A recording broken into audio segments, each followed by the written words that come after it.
વર્ષ 2023માં સુરતની એક મિત્ર થકી મુંબઈથી 22 વર્ષીય યુવતી અંકલેશ્વરના જીન ફળિયા ખાતે રહેતા યુસુફ મહેતાનો પરિચયમાં આવી હતી. ત્યારબાદ બંને વચ્ચે પ્રેમ સંબંધ બંધાયો હતો.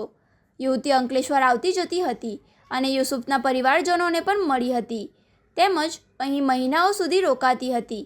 પ્રથમ વખત જીઆઈડીસી વિસ્તારની હોટલમાં રોકાયા બાદ બંને વચ્ચે શારીરિક સંબંધની શરૂઆત થઈ હતી અને ત્યારબાદ બંને પતિ પત્નીની જેમ રહેતા હતા.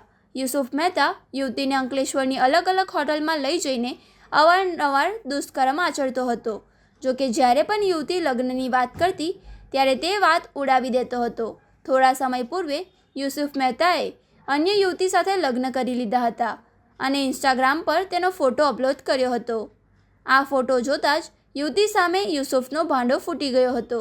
પ્રથમ વખત દુષ્કર્મ અંકલેશ્વર જીઆઈડીસી પોલીસ મથક વિસ્તારમાં આચર્યું હોવાથી જીઆઈડીસી પોલીસે ગુનો નોંધી ત્વરિત કાર્યવાહી કરી મુખ્ય આરોપી યુસુફ મહેતાની ધરપકડ કરી છે.